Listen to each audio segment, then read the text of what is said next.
Hi everyone, I'm so happy that you're here to join me for the Way of the Animal podcast.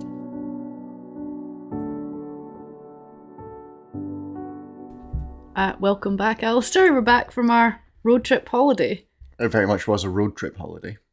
And we just thought we'd talk about our holiday a bit, our experiences, how it made us feel a bit, what different places felt like, and just what the trip was like, really. I like that. Do you want to do it in a chronological order or skip around the place? Should we just see where it takes us? That works. So where did we go? Well, how about we explain a little bit about our setup for anyone who doesn't know, just so we know what kind of trip we're on. So we take our dogs with us, our 5 dogs. So that's obviously a big part of how we do our trips. We use a rooftop tent and then just a awning with a tent room on it for if it's raining or mosquitoing and we want to just be in, quotation, inside somewhere. Yeah, it's nice for sitting around in when you don't want to go to bed sort of thing. Yeah, and the dogs have a bit of space and we can cook and whatever. Yeah. And with our camping trips as well, we don't use campsites, where you pay for campsites. We like to find a random track or find somewhere just out in the wilds. It's one of the nice things about British Columbia is there's a lot of Forestry Service roads and little hidden spots that you can go and find. And we go with you didn't say about the vehicle. Yes, a pickup truck. A pickup truck, 4-wheel drive. So we can get a lot of places, and I like to push it. Yes. So it lets us get out of the way to little hidden spots. Yeah. And we definitely found some really cool ones on this trip. We did, and we also found things that I hadn't thought of before for places to stop. Especially I think you're talking about the under the power lines ones. So because there's some big power lines going through. We haven't spoke about where we went, but we'll get to that. There's a lot of tracks to access the power lines so that they can monitor them stuff. Maintenance and stuff. Yeah, they're noticing going along the highway there. It was very easy to get off the road far enough that the dogs could be sort of free, and we had space and level ground to set up camp. And I think in the past I've kind of shied away from it because all that buzz sitting under the power lines isn't the most pleasant.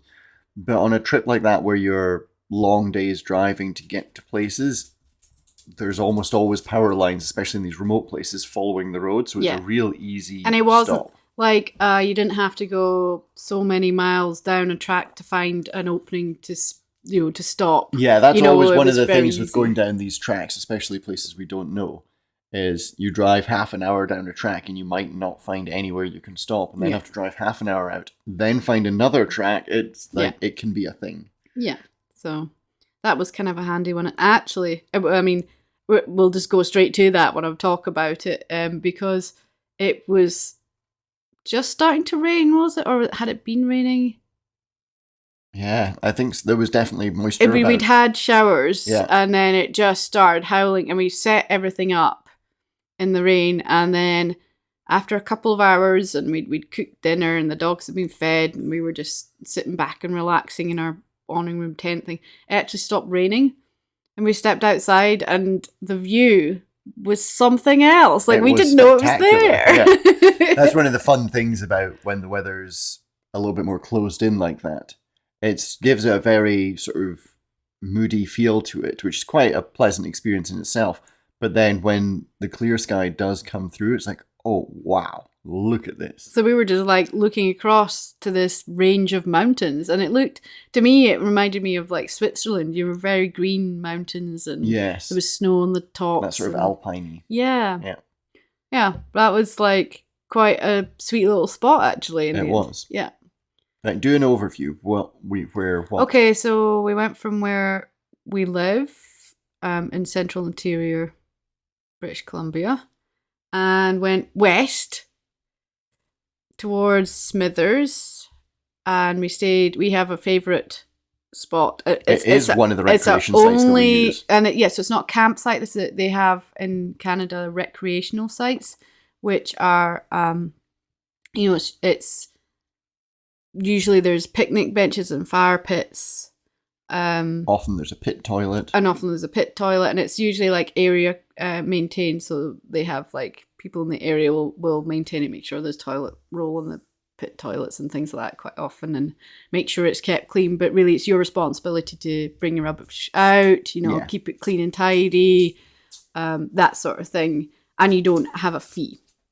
And there's a lot of those everywhere. Yeah. But they're usually generally quite easy access, so a lot of people quite readily use them. And with the picnic bench, they're real handy and stuff like that. Anyway, this one that we go to, it's always real quiet for people camping. It's more a day use because it's right on this lake. It's a lot more day use. And it's just like, for us, it was it felt like quite a push to get there the first day. Yeah, it was. It was 5 hours. 4.5 hours? No, it's 5 hours. 5 hours? Yeah. Yeah. It was a long day Which isn't driving. the massive long drive. No, but it was just felt a lot after getting ready for the trip, and then like the first day, just bam, 5 hours. But it just meant we got real into where we wanted to be, and yeah, it was just so nice to arrive there. It was dry. We didn't put up the awning room, no, because it was warm, dry. There's no mosquitoes, and we used the picnic bench and just had a swim, and it was just real nice to kind of land in our holiday there. And it's a really nice lake because it's got a dock. And then it's got a floating dock as well out in the middle of the lake. So you can sort of swim off the dock and then out to the floating dock and then do some swimming around there. It's just a beautiful spot. It's real nice, real peaceful. So we really enjoyed just landing there. That's like a landing point into our holiday. It is. And one of the things that I know I do a lot when I'm going around, and it's probably somewhere in the stage of life that we're in, is quite often we go to these places and I think to myself, could I live here? Yes. I picture what it would be like living there. And I think one of the things I really like about that rec site is that I really like Smithers as an area. And I definitely could live there. Yeah, it's got the mountains, it's got the lakes. And like, even because that rec site's like 16 kilometers down a Forest Service road, down a track, as we'd call it. You meet people and they always give you a little wave, and it just makes me think of home, like on Mull, it's just like that wave. It does feel like a nice community, which is really hard to tell from the outside, but sometimes you do just get a feel for a place. So that was our first landing point, and of course we had to go back into Smithers before we left because we've got a cafe there. We love to have a coffee and a breakfast, and something that we really like to do is to actually go into the communities we go through and go to a cafe or go to their local store and just like share a bit of the money around, it's just like, especially these smaller towns, it's nice to go for the smaller local store and put a bit of money into the community. Yeah, because we appreciate that they're there, And also some of these little coffee shops and things are just fantastic. They're just brilliant. So we've got a favourite one there, and so it's real reliable. We know we get good coffee, good food, so we enjoyed that. And I bought some waterproof trousers. Yeah, just before we left. Yeah. And we went to the bakery. The bakery is also a favourite place. So yeah, can't good start to the holiday. Healthy bakery. Was it raspberry cream filled horns? Yeah. Basically puff pastry with whipped cream and some raspberry jam in it. Covered in chocolate and icing sugar. Yeah. Lovely. Yeah. Very healthy. Yeah. We got a couple of meat pies as well. Yeah. Which isn't a big thing out in Canada. No. So it's nice to find them because I really like them from back home. Yeah. So that was Smithers. That was the first kind of... It felt more like a starting point. Yeah, it's like our landing point for the beginning of the holiday. It's like once you're there, I really feel like we're on holiday and able to... Yeah. Like, and we're far enough away that we're not just outside home. And there's still signal there, so, and also Wi-Fi in the cafe, so we're able to just kind of firm up a little bit of our, okay, where, how long to, and where, Yeah, because this trip especially was very loose. Mm-hmm. Like the plan. We had a destination, which was Atlin in BC. And a couple of places we wanted to see on the way. And the interesting thing about the destination was Atlin in BC, you have to go into the province of Yukon, so you go up north to be able to drive down into Atlin. So it's actually quite funny because the road goes into Yukon, into BC, into Yukon, into BC. Yeah. So, we knew it was quite a push distance time-wise. Yeah. And you definitely got a sense of you wanted to get up there. I did. Well, I'd spoken to a few people, and in fact, the fencer here on the ranch, and he'd done almost the exact same trip for his honeymoon, taken about the same amount of time. Excuse me, sorry. And what he'd found was that the time limit he'd given himself wasn't quite enough to do everything. Now he went to Dawson City. Yeah. So that was an extra day or two, probably day there, day back. We decided not to do that based on that, but even at that, I was still aware that it was going to be a traveling holiday rather than a stationary holiday. Yeah, which is always like for me, I find that really hard. Like I find that it's something about constantly moving from one spot to the next. It's like trying to stay rooted and grounded, which is something that I find I always kind of need to help me feel good. Like some people just naturally, you just naturally kind of... Yeah, I'm happier with it than you are, but I still, especially after a while, get to the stage where, okay, I want to stop for a full day and just do nothing for a day. Enjoy the place we're in. Yeah. Yeah, because it's very easy to just, it's like almost complacent, just like, I don't know. It's just like you just start to lose. It's very easy to go, wow, look, that looks great. Next place. Yes. And then when you start thinking back into it, it's like, now, what did that look? It just, you kind of lose a bit of it. I mean, for me, when I start to get ungrounded, it like, the biggest struggle I have is then I start, like the nervous system starts to think I'm not safe. Yeah. And then I struggle with the feelings of anxiety a lot. So it's like really important for me to just kind of center myself in each stop. And to begin with, I hadn't really done that. And the power line ones was the ones where you were like, yeah, just come and stand outside and feel the mountains. And after that, I just knew each place, to get a sense and feel into the energy of the place. And that was better. But it can be, I think it's the challenging thing about traveling, like that. And anyone who travels, whether you're doing it yourself in a truck or you're flying and trains, whatever, however you travel, it can be easy to lose that connection. Yeah.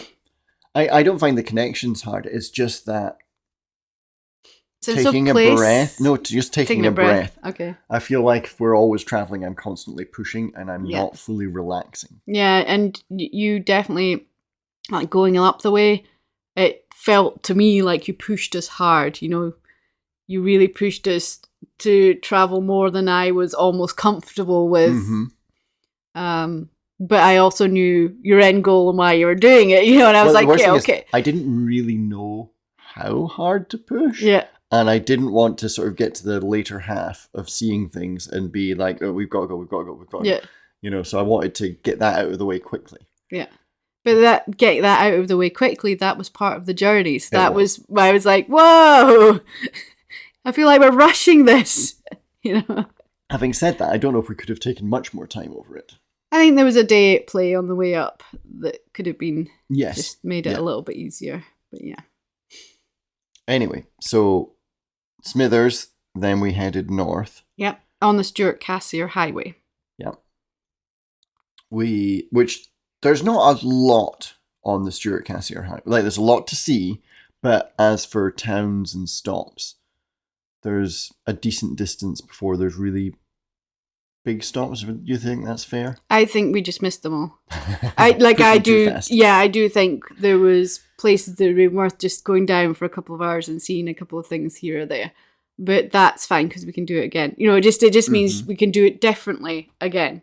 That's fair. That was a closer part of it, so to not see that in detail is easier to reach from here than the further out bits. So that's my feeling. A lot of it was just natural beauty, and the weather was a bit rainy and misty, which had its own beauty, but we didn't quite see the grand scale. And then there's like a lot of lakes around there, really greeny blue. Yeah. And of course, in the dull weather, you could kind of see the hint of them, but you weren't really seeing it. So it's like, there are parts of that natural beauty. I think you did that trip again with different weather, you'd see something more. And definitely there's a lot of the lakes around there that would be nice to go and stop in and see.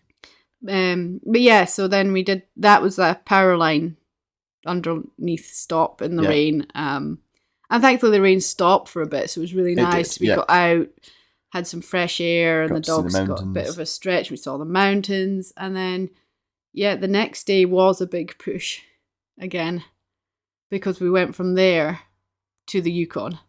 Yes, we did. Yeah, but we did stop in Jade City, which is where, if anyone's seen Jade Fever, was a TV program. We have not. My parents have, funnily enough. We stopped there. They had free Wi-Fi at the store, which was handy to just check our destinations a bit and firm up things. Although we did download a lot of maps and things like that, so it wasn't so. Mainly the maps thing, we had them all downloaded and stuff, but you didn't have a sense of how long will it take us. What distances. We use Google Maps a lot mainly for really telling the time. That's going to be 6 hours to get to there. Okay, well maybe we'll try and get to there, which is 4 hours. That was where it was handy to just get into the Wi-Fi and use that. But it was amazing. They had amazing big chunks of jade there. They were slicing them up, and it was actually really good because it was raining when we got there, and all the jade they had outside looks so much better when it's wet, because if it's not polished, it needs that wet to look and really shine. Yeah. And they had some amazing paint. People had painted on big slabs of jade and polished in the store. Really good. Yeah. It was a lovely little place. And it was a really interesting little random stop. Yeah, it was an odd little store in the middle of nowhere. And I think people who'd watched the program, like if my parents had gone there, they would have seen so much more that we didn't even really comprehend, and I could get that. But it was a lovely little stop. And I think a little bit further along did we stop and let the dogs out for a run after that. And then we just pushed on to the Yukon. Yeah. And you had found a place we use the iOverlander app, which is people put in places that they've found. It's quite good because, like we were saying before, with going down these roads, you don't really know what you're going to find at the end of it, because I also have the Back Road Maps, which is a Canada map company thing, and they have all the Forest Service roads. They have it's really, really good, and it's fantastic, but it can be hard to tell what's down there. And I even download the satellite photos so you can look, but some of them are several years old, and it's kind of hard to really tell what you're going to.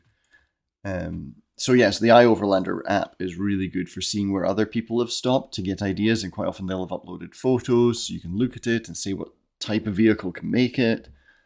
I found one that was down by the river. After going down, it was a good 20 minutes, was it, down the... Yeah, it was a good run down the track. Yeah. And through some slightly muddy bits. There was a bit where it got a little bit muddy, which gets me a little bit nervous. But for this trip, we'd actually bought some recovery gear. Yeah, we had. For all the other trips, we've not had any recovery gear, but this trip we decided, because of going more remote, it was better to make sure that we could be able to get ourselves out in case we did end up sort of in a muddy bit because of where we end up. But it was actually really firm and fine, and with absolutely fine. Good tires we had on, it wasn't a problem. And down by a river. And the next morning, I actually went down to fill up the dog bowl with water for them, and there was a beaver in the river just swimming around. So that was real nice. I really liked that as a stop because you were really out of the way. Yeah. We did have one pickup came down. I saw they were doing trapping in the area, so I assumed they were something to do with that. They came down and then they turned around and left pretty quick. Yeah. But it was a real nice kind of remote. There's the water. There was some mountains. It was. I quite liked that as a stop. Yeah, it was great. It was where there had been a bridge. Yeah, I think there had been a bridge, and it got washed away and stuff. But yeah. Anyway, that was a nice stop. And then, did we go from there straight to Atlin? I think we did, didn't we? We might have done. That was another big day. Yeah, I think we did. I can't think of another stop along the way. I can look at my maps. I don't think we did. We didn't stop along the way. No. So we went from there to Atlin, and Atlin's just beautiful. They call it the Switzerland of Canada, and I think that's fair. I could see, because I showed my dad some photos and he thought it looked like Norway. Yeah. And I can definitely see the Norway vibe with the mountains and the water. Yeah. And it's the largest, or one of the largest freshwater lakes. Yes, there's... And then also there's an island there that's one of the largest freshwater lake islands, I think, if I remember correctly. If not the... but it's just this beautiful little town, and we'd actually seen it on someone else's YouTube video when they'd gone traveling, and he'd actually interviewed a couple of the local people, businesses. So there's a woman who had a cafe there, and then the local coffee roasting place as well. Yeah, which uses a wood-fired roaster, and yeah, very cool. So we've ordered coffee from there before we went there. This was kind of a little bit of a joke I had with it, that our trip was all just to go and get some coffee. Yeah. But it was just beautiful. It was stunning, and a real sleepy town sort of feel to it, which really appeals to me anyway. Yeah. Just right by the water. Yeah, it was just... Even things like sitting at the cafe and having a cup of coffee and some breakfast, you see a lot of the locals coming in, and which I always think is a great sign. Yeah. Getting a cup of coffee, meeting up, having a blether, it's just a nice feel to it. Yeah. So we stayed outside the town overnight, and it was kind of it was just like, this will do. Because it was a little bit. There was a couple of recreation sites, like we spoke about, on the lake, but they were full of people and real busy. Or immediately on the road. Or just right next to the road. Which we never like. No. So, we found this random little spot in some trees. It was just a little bit of a clearing in some trees off the road. And actually, there was a set of tire tracks. So someone had done it before. Yeah. And we're like, oh, this looks like a fine place. And we managed to get this'll do. far enough away from the road that it was nice and peaceful. Yeah. And we're so far down the road that no one was going to be about there really anyway. So we stayed there, and it wasn't like that was the worst place, if you could call it that. I think it probably was, yeah. But there was nothing special about it, whereas all the others have all had their own special merit. Yes, that one was just this is a great little safe place, and it's fine, Yeah. And so the next morning we went in earlier to Atlin, and it was just no one about because it's sleepy. And we sat on a bench, and I sketched, and you did some writing next to the water, and there was like the odd boat going out, and the seaplane that landed, and just looking at this view, and it was beautiful, sunny, blue sky. We were waiting for the cafe. The cafe didn't open till 10 a.m., which I love. It's a real sleepy town type vibe. Waiting for the cafe to open so we can go and get our coffee. They're just sitting there out over the clear water and then the huge mountains. It was so peaceful. It was just felt so peaceful. I imagine it could be a very isolating place, especially in the winter. I think as well, if you feel like you need more than that. Mm-hmm. Like the isolation is quite often what we enjoy. It is, although, like I say, I often think about whether or not I could live somewhere. I don't know if I'd want to live in Atlin. Okay. I don't know. It's definitely, it's a bit more out there, isn't it? Although it's only a couple of hours from Whitehorse. Yeah, well, that's true. Yeah, it is only a couple of hours from Whitehorse. I think maybe it's because the way we approached it. Yeah, because we came from like the long haul. If you think about, the other places. Think about the next day going up to Whitehorse, then yes. Yeah, actually, it's not that isolating. No. I don't mind isolation, like really out of the way. It's just, I don't know, they're just really nice place. I'd love to spend more time there. But I don't know. It wasn't our vibe, I don't think. Like, it was really nice. It was nice to visit. It's nice being a tourist there and getting a sense of it. But I don't think it's our vibe because it's, again, you're getting into that real touristy. Yeah. Which means you have maybe a lot that's of people. What it was. If you think about it, you walk around town looking at everyone's houses. Yes. Because they're quite interesting houses. It's like, I don't know if I'd like that. Yeah. Yeah, I think if you lived outside of town, that would work. Yeah. But it was beautiful. We did have a walk around with some of the younger dogs and just soaked it in. Went to the local store, bought small fortune in coffee. And then we headed back north. No, we stayed the night. Oh, that's right. We stayed. I forgot about that stop. Yeah. I don't know how I forgot about it. It was beautiful. Yeah. So it was like looking. Well, not exactly where we were, but as you came out of the road that we went down, you were looking to the north end of Atlin Lake. Yeah. But yeah, we could see mountains. It was just a real peaceful spot. It was a really good spot. It was one of the standout spots, and it was one we'd seen from another YouTube channel. So I do research for the trip to see if things sound out, and this couple, they do the same as us. What's this road? Where does it take us? Yeah. And they're like, oh, this is a good spot. We'll mark it on. They usually just share their coordinates on their Patreon with their Patreon people, but they happen to have it in the video. So I noted it down. We found it on the map, and we marked it on our map for a possible overnight. And it was just perfect. It was a great spot. Yeah. It was easy enough to get into, but hard enough to get into that there wasn't really much activity down there. A great open vista, but still the tent and the truck and everything was kind of sheltered in the tree. Like it kind of ticked all the boxes. If it had a little bit of water somewhere, it would have been real nice. Yeah, although that would just mean more mosquitoes and stuff. That would have meant more mosquitoes, yeah. But yeah, that was a lovely spot. Yeah, and then we went up to the desert. Yeah, to Car Cross. Yeah, so it's actually an old lake bed that's just all sand, and so it's but it's like being blown around into dunes and well, that's like the crazy thing when it's you think about it being an old lake bed. I think of that and I picture kind of roughly a bowl shape, but it's definitely not a bowl. Like it wouldn't hold water. No, like the sand. Obviously, the sands have shifted with wind and sand always shifts like that. But yeah, that was kind of cool. It was really odd, just in the middle of all these trees and mountains and sort of alpine stuff of Atlin, and then this desert, and it just seemed out of place.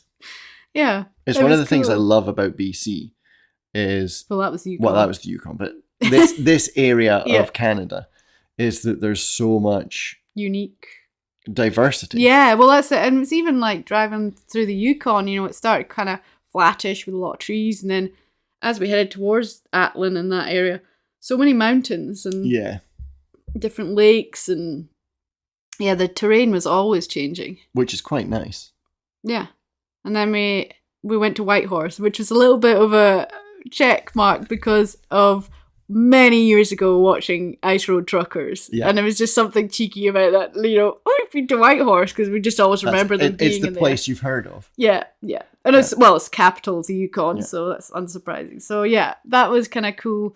Learning about the paddle boats that they used to bring supplies and stuff up the river to Whitehorse. That was really mad to think about, and especially because they started out with the paddle steamers that were used on the ocean, and then moved them to these rivers and going through narrow canyons and around sandbars and things until they started building specifically designed ones. Yeah, but just. Yeah, that must have been some hard job trying to get those things. Yeah, those captains were. It was really interesting just reading all the information signs, and they had the Klondike there that was one of the best according to the captain that ran it, was the best and was completely designed for the river. So it didn't have a keel, so it had a really shallow draft, so that they could go through all the sandbars, and which would be constantly changing. Yeah, well, that was the challenge for them, and they learned to read the river and know how to avoid them and things like that. So the skill level in piloting one of those would just be because we even went to the Miles Canyon, which is where they had really strong rapids, and it was really narrow. Well, of course, there were rapids because it was narrow, so the water's forced through faster. They'd actually built a dam and raised the level of the river by 10 meters, I think something it was, like that, to make that a bit easier. But what was interesting there is they had the lava columns like they have on Staffa, like the islands around, and Giant's Causeway. That's amazing to find similar geology to where we've seen in Scotland. I still think it's amazing, even with lifting the water was still fast through that canyon. Yeah. Fast, strong, narrow canyon, solid sheer walls, and how you get something, because that was a massive boat. I always imagine paddle steamers. I've not really had much experience of seeing them. I think I've seen the Waverley in the water before. Yeah, and the difference was these are, instead of the paddles being on the sides like the Waverley, the paddles at the back. Yeah, I always imagined them as kind of big lumbering, like not agile, and I just don't know how they did it. What was it? They used a cord of wood every... It was like really short space of time. Yeah, they were going through wood. Yeah, and that was a lot of jobs in the area were cutting wood for the paddle steamers. Yeah, it was like that was... So, we did the usual top up on supplies and things, but actually just walking a bit of that and reading the signs from the history, looking at the boat, looking at the river. It was a little bit... Like, I knew it was there in Whitehorse, but it was a little bit unexpected how interesting that was and how impressive it was to see. Because really, like you said, Whitehorse for me was the, kind of the ticket off the list. Yep, we've seen Whitehorse, which always makes me laugh because when I watched Ice Road Truckers, it felt like it was so far north. Yes, in the Arctic or something. And it's right down the south of Yukon. I think it's not actually that far north. Yeah. But yeah. Yeah. There's a lot of ground between there and the Arctic. Yep. Yeah. There was just... I really enjoyed that. It was really interesting. I did. And Whitehorse itself, I was trying to get my head around it because when we went into town, it was busy and it was full of people. But when you stopped and looked around, the town wasn't big. No. It was just like condensed. It was very compact, wasn't it? That's the word, I think, compact. I don't know if it's like the terrain they have because they seem to have it like right next to the river. Yeah. Which obviously made sense for when they were using the river to bring supplies up and stuff. And then I wonder if they just couldn't really expand any other way. Well, I wonder if even they don't need to. Yeah. I think what it is there's not actually that many people there. It's just tourist destination. Everything you need for a town in Yukon, that's the capital. Yeah. In it one just little all tiny... has to be jammed in together. Because there were like the three major supermarkets that we have in our town here. They're like practically next door, whereas our town, they're like each the other end of town, And I think that's like part of what it was, it was just really condensed, which made, navigating through it like quite challenging. And also so just busy. Busy. It felt busy. But it was really fun. I really enjoyed that. Yeah, definitely. And then we were looking for our next spot, and you found, one of your favourite things to do.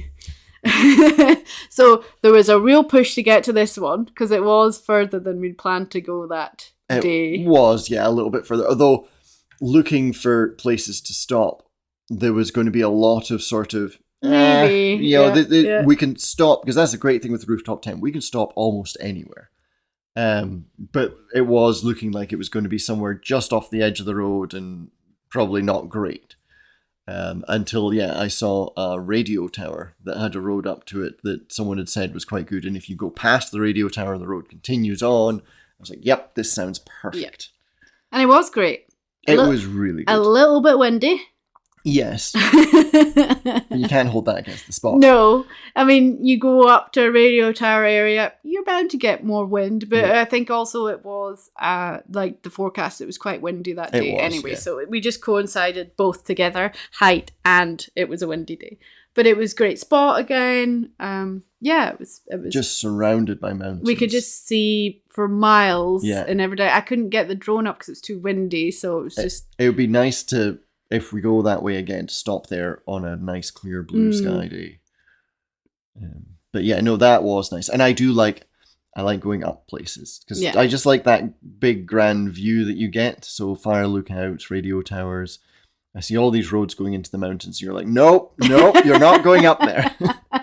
Not today, thank you. That was quite a special spot in the end.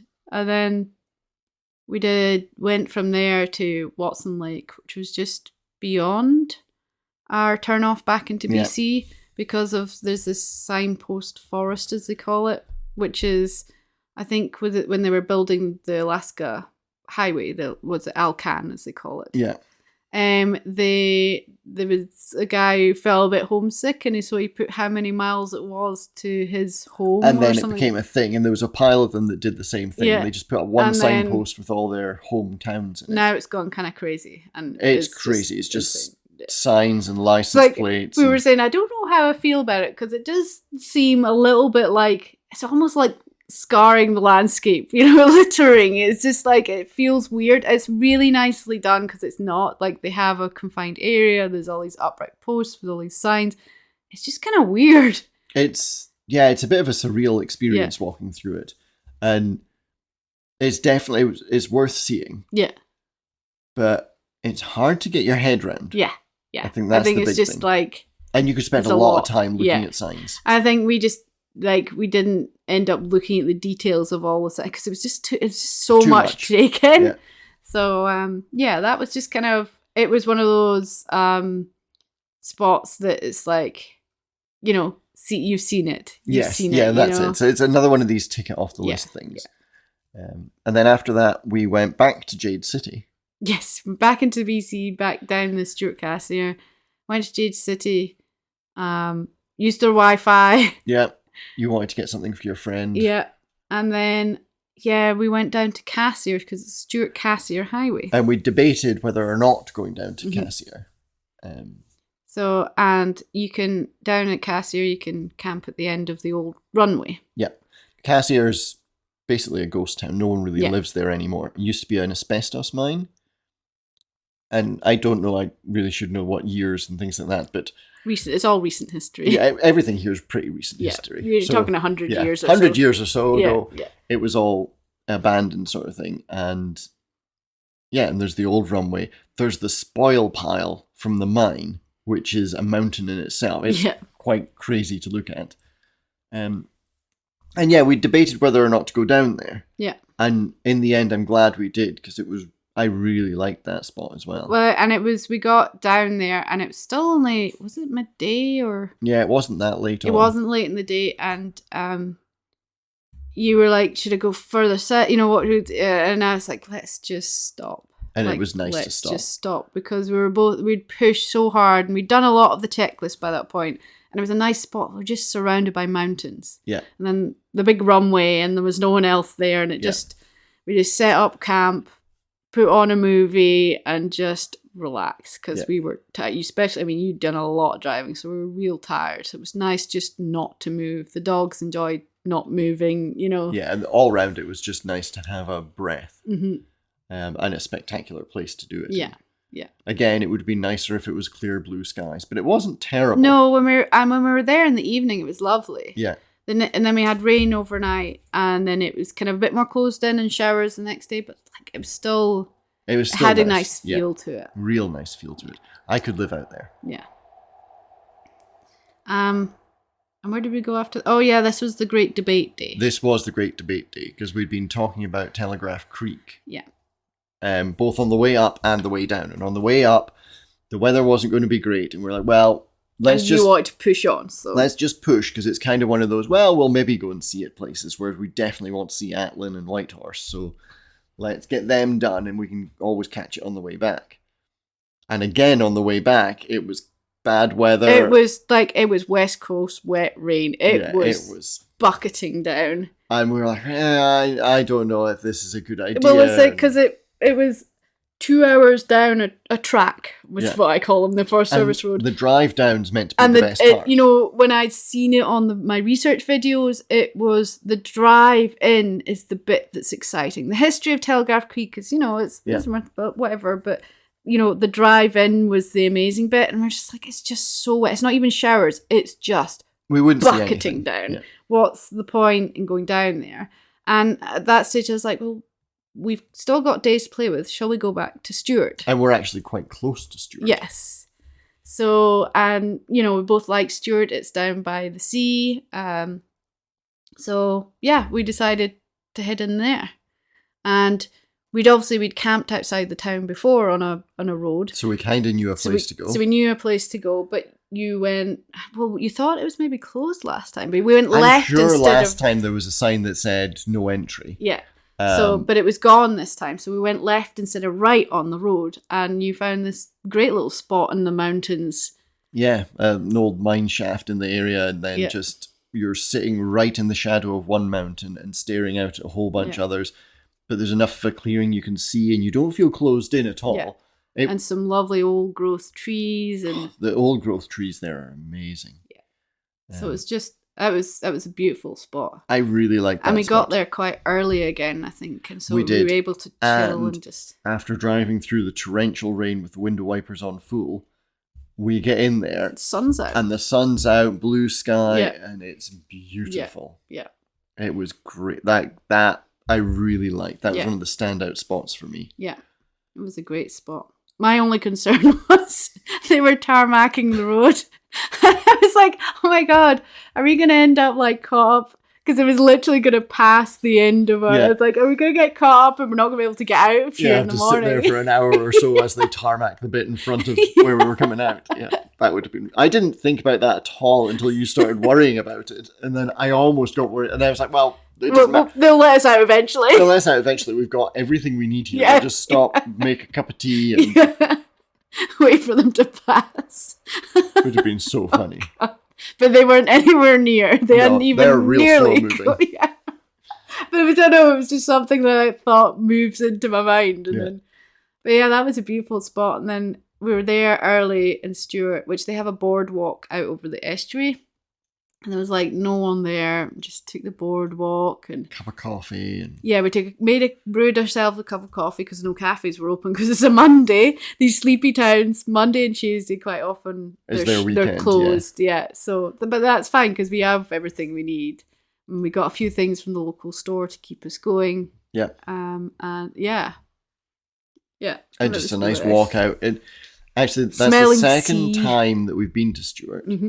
But it's the best weather we've had. Yeah, that was real. Which I think like that really cemented that it was better to do that than Telegraph Creek. Because Telegraph Creek was 100% going to be wet and kind of miserable, whereas Stewart was beautiful. Yeah, it was so sunny and it was just like, this is right. This is right. It's a lovely smelling the sea for me, who's lived on an island my whole life. It was really nice to just be by the sea for a bit. You don't really get very close because it's kind of like like an estuary, you know, it's like the tide. I imagine if you went around the edge of the bay. Yeah, except for you can't because you end up in Alaska and we couldn't do that. Well, that's true, we can't do that. One day we'll need to go back and go to Alaska. Definitely, from there. But we decided to then head to our favourite lake spot. Yep, head back down to Smithers and... Yep. Got by the lake, there was no one else there. Had a good swim. We took about 20 minutes to fit. We've always wanted to fit in they've got like a few sites, and with our rig set up, we're quite big with the awning room on one side and then the fold out tent on the other. You need a bit of width to be able to get both of them in. Yeah, you probably almost need, it's not quite, but it feels like sort of 3 trucks wide.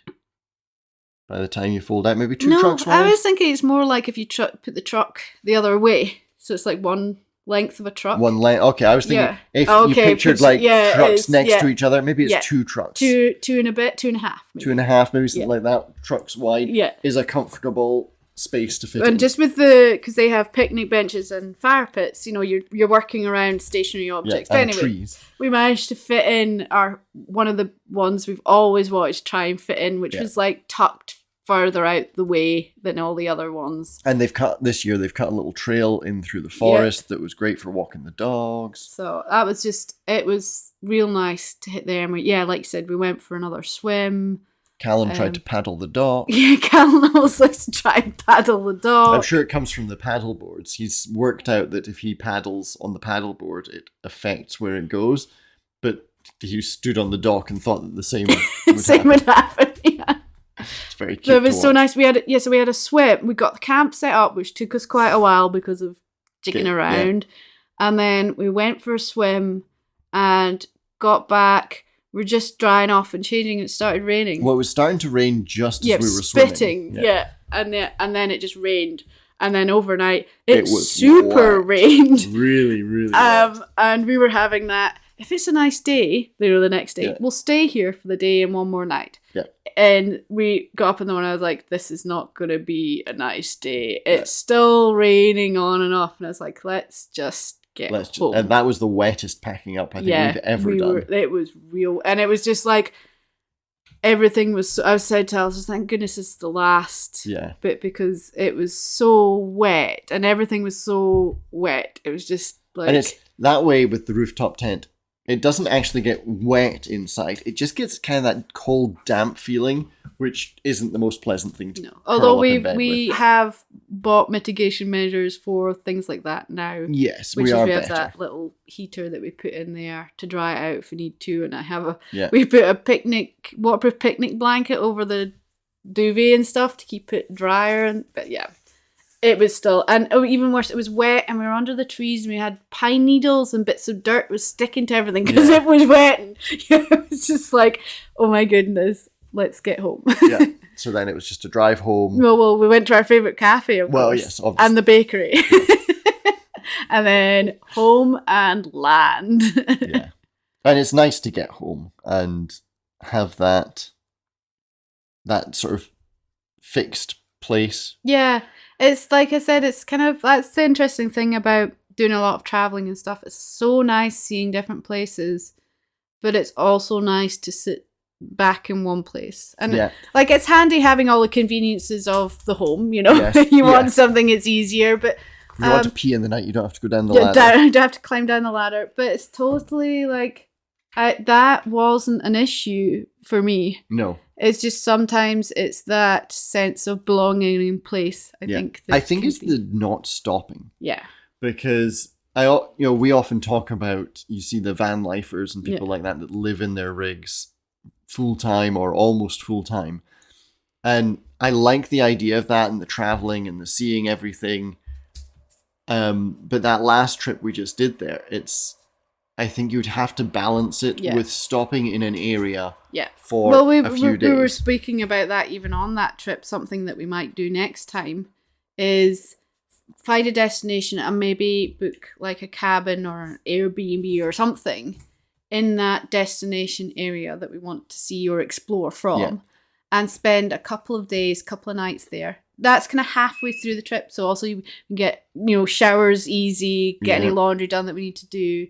And then do the next part, and it just kind of breaks it up and makes it a bit easier. That's my only thing I didn't like about this trip is I would have liked to, stay in Atlin for longer, stay in, I don't know where else for longer. Well, like if we stayed in Atlin for longer, we would have done some of the hikes in the area and things like that. And the problem as well is we have like a couple of old dogs that are just not physically capable of doing longer hikes and things like that. So, that kind of restricts how long we can leave them and the weather and things like that. So it's just, there's all variables that change how we holiday, and as time progresses, that will change how we holiday and things. It will do.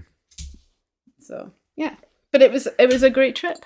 It was a really good trip. And I amazing have things so to see. much, hi Callan, so much footage that I get to go through now, and I will make a video and it will go on YouTube at some stage. And, it's nice to get the footage, but it's one of those hard balances with anything, with filming and taking pictures. Sometimes it's nice to be in the moment. Yeah. Because taking pictures and videos kind of takes you out of the moment. And that's the thing, is like, I feel like I didn't film a lot. We didn't, but because I wanted to be in the moment, enjoy the moment. I just didn't want it to be anything more than just enjoying the trip. It's about me and the trip, not about filming for other people to watch. That's it. And also, the weather wasn't ideal for it. Yeah. The rain. There's only so much filming of rain that you can do. Well, that was a long talk about our trip. But it was a long talk about the 4,000 kilometer trip that we did. Yeah. But it was great. I think the trucks thing, it was 4,000 kilometers and 50 hours of driving. You're crazy. We did. But it was a great trip. It was really worth it. It was nice to see a different area and, so many mountains. Yeah. Wow. Yeah, it was good. We'll call it that. On to the next trip. Yeah. Well, I don't know where we're going to go next time.